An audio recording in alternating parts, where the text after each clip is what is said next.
Congratulations, Patty. Thanks. Congratulations for what? I don't know. Hey, how about a movie tonight? There's a new horror picture at the Ritz. I'll see if I have enough money. Let me know. Congratulations, Patty. What'd I do? Maybe you want a sweepstakes or something. Let's see what the jungle drums are saying. Hi, Patty. Congratulations. What are you talking about? Haven't you heard? You're up for the presidency of the Girls' League. Me? I nominated my cousin Kathy. Kathy made it too. How about that? You and Kathy are running against one another. Oh, no. I think it's wonderful having two presidential candidates under the same roof. Oh, but I couldn't run against Patty. The Girls' League needs someone who's popular. What they call a wheel. I'll withdraw. Oh, no, you'd make a better president than I would. They need someone with culture. You've lived all over Europe, you speak French. I'll withdraw. Well, just a minute. If you've both been accepted as nominees, neither one of you can withdraw. What's going to stop us? What do you think would happen to our whole political system if a nominee withdrew just because he liked his opponent? You see, you could undermine the whole structure of our country. I'm serious. Which one of you wins is not important. The important thing is that you get in there and try. Yeah, beat each other's brains out. Want Kathy and me to fight one another, Papa? I'm not sure this is such a good idea, Martin. Well, there's nothing personal in it. Politics is a healthy form of competition. I've covered hundreds of campaigns. Everybody blows off a lot of steam, but when it's all over, there aren't any hard feelings. When you girls were accepted as candidates, you were given a responsibility to campaign to the best of your ability. Well, you owe that to your schoolmates, both of you. When do you two make your speeches? We're supposed to fire the opening guns in our U.S. history class tomorrow. If you get elected, can I get in on the graft? Boss, doesn't the honor involved make any impression on you? Only the graft.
Don't worry, Kath. I'll find an excuse not to run.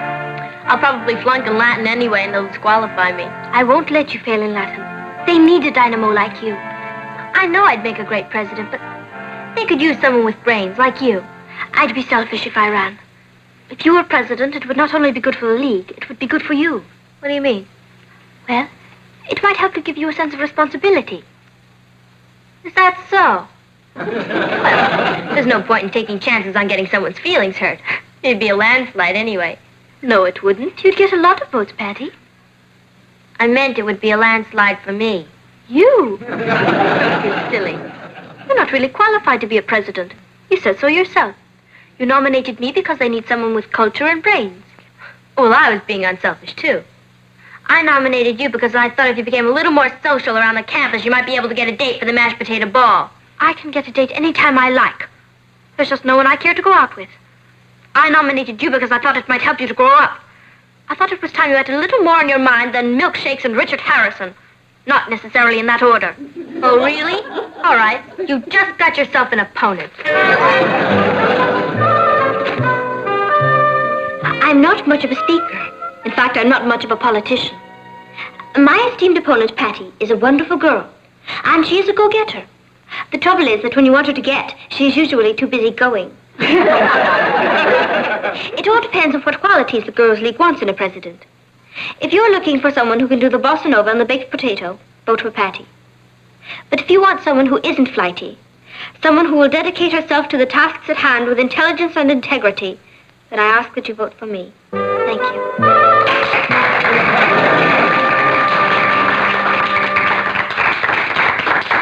And now we'll hear from our next candidate, Patty Lane. Thank you, Kathy.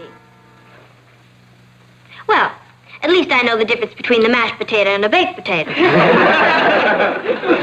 One is a dance, the other is a vegetable. One of the most important functions of the Girls' League is to set up extracurricular activities for its members. Kathy's idea of having a ball is to play chess all night. If you want chess and classical concerts, elect her. But if you want a program of real fun, elect me.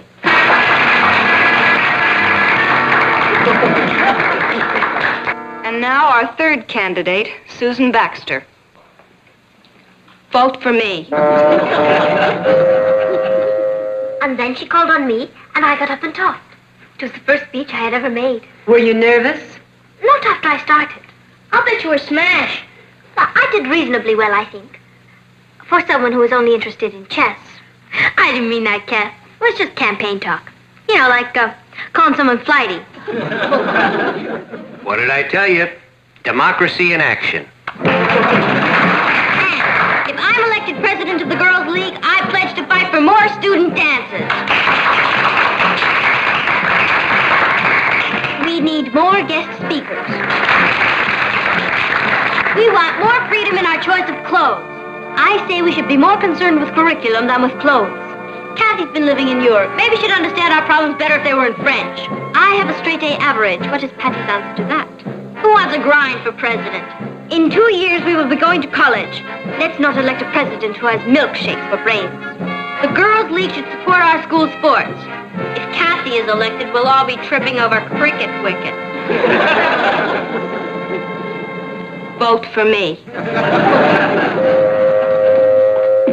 Quo vadis, Richard? Great, Patty. Of course, it's still pretty early. You know what I think we should do? What? Set up a regular campaign headquarters, the way they do in the national elections. Crazy, Richard, with buttons and stickers and everything. That's a ticket. And I know just where to set up headquarters. Good morning. Yes, again. Good evening. Don't look now, but I think World War III has just broken out.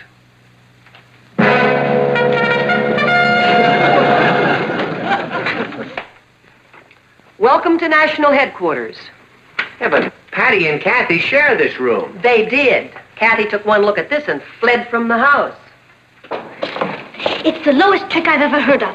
She's turned our bedroom into her campaign headquarters. That's pretty terrible, all right. I could kill myself. Because your cousin's such a sneak? No, because I didn't think of it first. Come on. Where to? We're going to counterattack.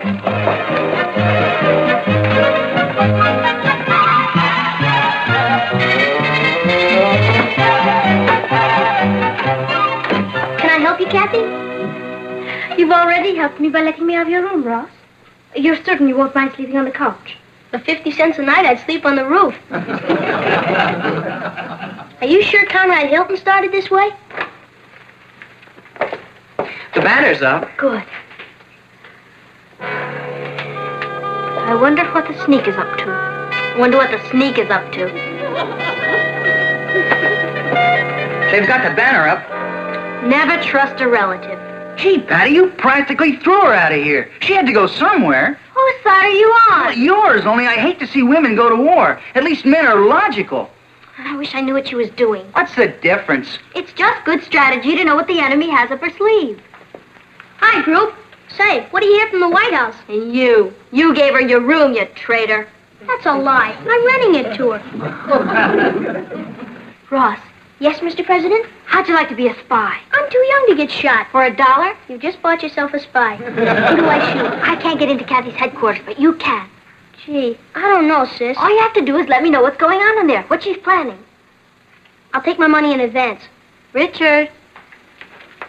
Give him $1 for me, will you? I wonder if campaign contributions are deductible. Now, I want you to get me all the information you can. I feel like Mata Hari. Is the new campaign slogan ready? And they're still working on it. What's it gonna say? Take the right lane, Patty. How's that for a slogan? Take the right lane, Patty. That's great, Richard. By the way, Where are you going to put it? In the school corridor tomorrow morning at 8 o'clock. It'll be the first thing the kids see when they get to school.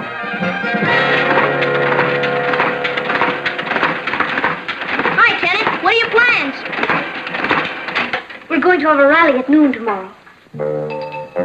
How many L's in rally? Tomorrow afternoon, we can put up the campaign posters. We can do it as soon as school is over. Tomorrow afternoon will be too late. What? Nothing. Do you know what we lack?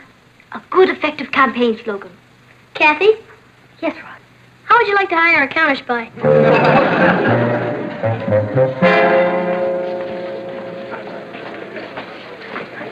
Look! We've been taken.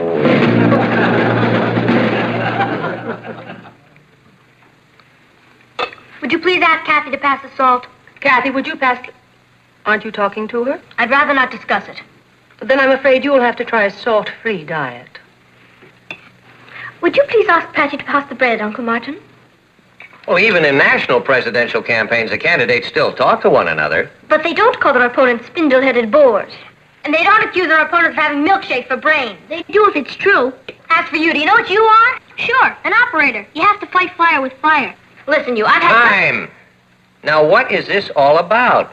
Kathy is running a vicious, underhanded campaign. I can't help it if the truth hurts.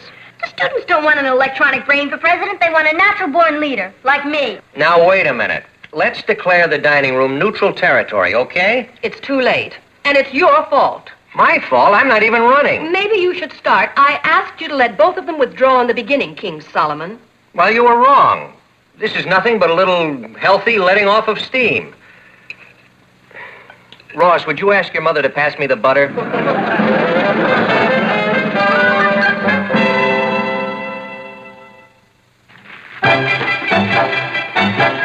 Couldn't you sleep either? No. There's too much political tension in the air. I'll fix that for you. Oh, thanks. You know, I'm sorry about that little scene at dinner tonight. We both acted like children. You know, it's really ridiculous of us to worry about the girls. They love one another. I know. They couldn't be closer if they were sisters. I know. Well, what are we so worried about? Martin, what if Kathy's elected? What about Patty? What do you mean? Patty won't like it one bit. She's a born winner. Well, maybe it's time she had a little experience as a loser. Patty would take it very hard if she lost. So would Kathy. Oh, look, Natalie, I've covered hundreds of campaigns. This isn't a smoke-filled caucus room. These are two sensitive girls competing with each other, and they're beginning to beat each other's brains out. What do you want, mayonnaise or mustard? I'll vote for mustard. I'll take mayonnaise. I heard on tonight's grapevine that Richard's going to take a straw ballot. How'd it come out? Ross doesn't know yet. Ross, he's your grapevine? Don't laugh. I think there's a good chance Ross could come out of this election a millionaire. Martin, what does a straw ballot mean? Well, if Richard's handling it, I don't think it means anything. How could anybody win with Richard running their campaign? I think he's a sweet boy. Well, I didn't say he wasn't. He just shouldn't be running anything. Isn't it terrible? I don't even want to hear what the results are, period. I don't even know who to root for. Oh, we're being silly. Now, it looks like a big problem now, but in a few days we'll be laughing about all this. Are you sure? I'm positive. The election will be over, the winner and the loser will be buddies again, and all of these attacks on each other will be forgotten. You just wait and see. Here's your sandwich. I'm not hungry. Neither am I.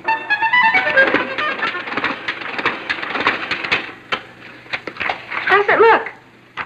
Shake the milkshake kid. Vote for Kathy. That's fine, Mary. Try to get them out by tonight, and we'll distribute them in all of Patty's classes tomorrow. Right, Chief? Ted, how do you like it? Fine. Is anything wrong? Well, Kathy, can I see you a minute? Richard took a straw ballot, so I thought we should take one. I just got the results. What were they? Well, I'm going to give it to you straight. Patty got 50%. You got 30%. Susan got 15%, and 5% voted for Rock Hudson. Well, I suppose that's it then. But we're not licked yet. The reason Patty has such a big edge is because everyone knows her. Don't forget, she's been going here since she was a freshman. Well, it's too late for me to become a freshman. Ah, but it's not too late for everyone to get to know you. Oh, By challenging her to a debate. a debate. A debate helped elect a president of the United States. The Lincoln-Douglas debate in 1860. You have been away a long time. Look, we could hold it in the big gym. The entire girls' league would get a chance to hear you. It's a marvelous idea, Ted. There's only one problem. Patty might refuse. Not Patty. She's too much of an egomaniac. That egomaniac. Challenging me to a debate. Well, we know what to say to her. Right. We say no. No. Why don't you challenge her to a game of handball? You think she can out-debate me? That's not the point. Ross sold me a copy of that straw vote that Kathy took. We're ahead. All we have to do to win is sit tight. Everybody knows you. If you debate with her, everybody will get a chance to know Kathy. That's good. That's bad. I have a feeling we better not tangle with her. I have a feeling we better. We debate. Hello.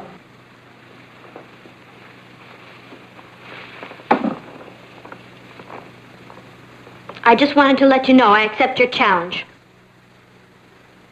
I knew you would. I'm only doing it to give you a fighting chance. I've already won the election. If you're referring to that straw ballot of Richard's, it doesn't mean a thing.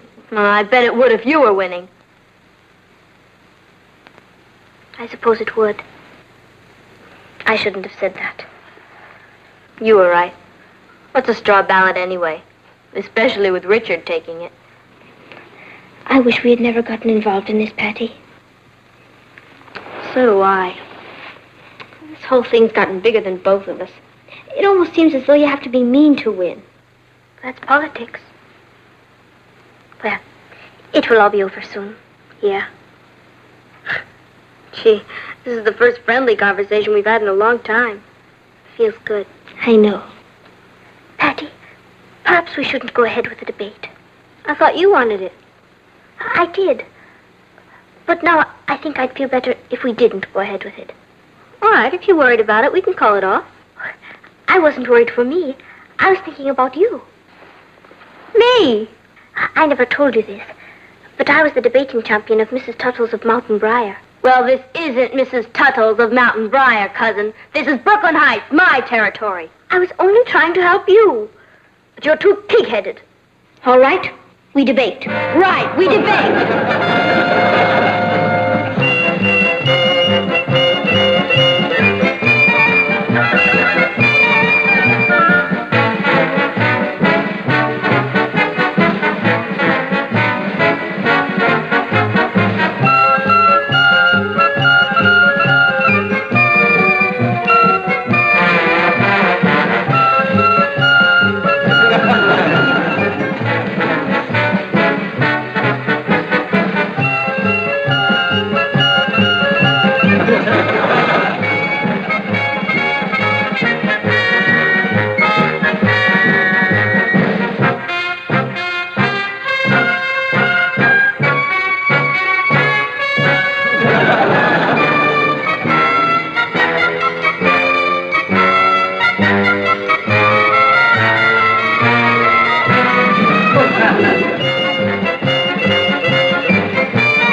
Elect Patty, and the entire student body will be dancing in the corridors with a hot dog in one hand and a milkshake in the other. She'll turn Brooklyn Heights High into an amusement park. A school should mean more than that. Patty's a prominent personality and a promising promoter, but she is not a president. If the Girls' League votes for Patty tomorrow, it will be making a grave mistake. Thank you.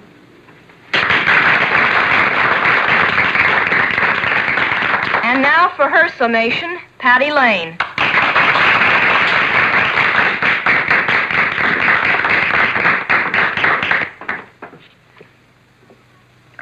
If you have a Kathy Lane for a friend, you don't need an enemy.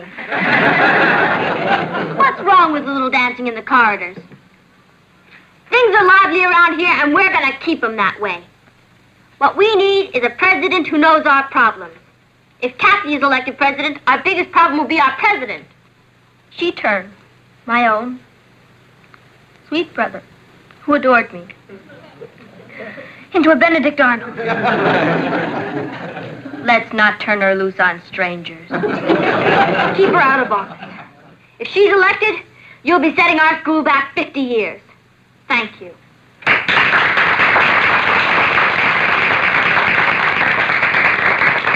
And now for the summation of our third candidate, Susan Baxter.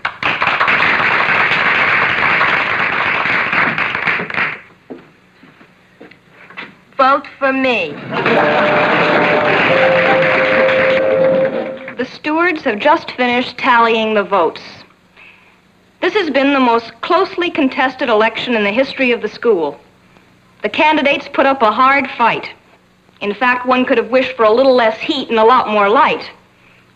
Things were said during this campaign that could have been put under the heading of battle fever. Now that the election is over, I hope these things will be forgotten and all the bitterness put aside in the best tradition of American fair play. And now, let's see who the new president of the Girls' League is.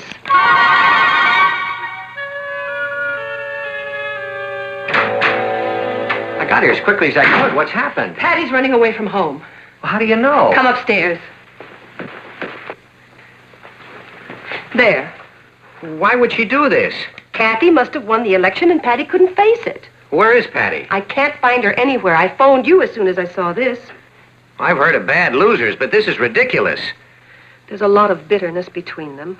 Patty always felt that she's the more popular. It must have killed her to have Kathy show her up. Well, it's time Patty found out life is not one big popularity contest. Write it to her when she gets settled. We better hurry with that suitcase. It's all ready. Hold it. How could you do this? I might have known you were mixed up in this. Young lady, you are not going anywhere. What are you talking about? You and Kathy, you are going to sit down woman to woman and settle your differences. There's no point in that. We both... Oh, yes, there is. You both belong here. Of course we do. Then you'll stay? Sure, Papa. That's my girl. Boy, you sure have an emotional family. Hello. Say hello. Hello. There, that's better. Better than what? Cool it. Now, Patty and Kathy, we were a very happy family before this election, and we are going to be a happy family again. Now, isn't that what you really want, both of you? Sure. We never... Good. Now, just because Kathy won the election, you can't... I didn't win. You won, and you're still I going to didn't run... win. You didn't? No. Kathy and I knocked each other out of the box. Susan Baxter won, the dark horse. What about the suitcase? Yeah, what about it? Listen, I don't mean to be a nag, but we better get it down. That truck will be here any minute. Truck? The first thing Susan did as president was start a drive for the Salvation Army. We're contributing all our old clothes and things to it. You mean you had no intention of running away? Of course not. Kathy and I buried the hatchet. In each other, but we buried it. Well, I told you it would be all right. Don't you know you couldn't dynamite us out of here? Where else would we find a family like this with color television? Come on. I'd better get ready. Ted is taking me to the mashed potato ball tonight. Oh, I'm so proud of him I could burst. So am I. I'm glad it's all over. Hi, group. Boy, have I got good news for you. Guess who got nominated for president of the 5th grade?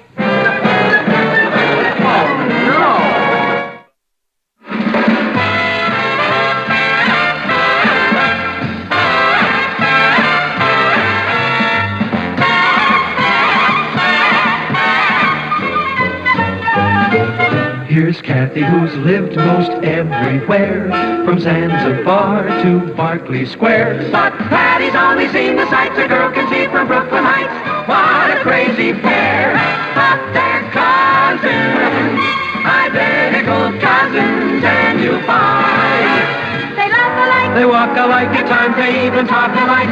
You can lose your mind when cousins are two of a kind.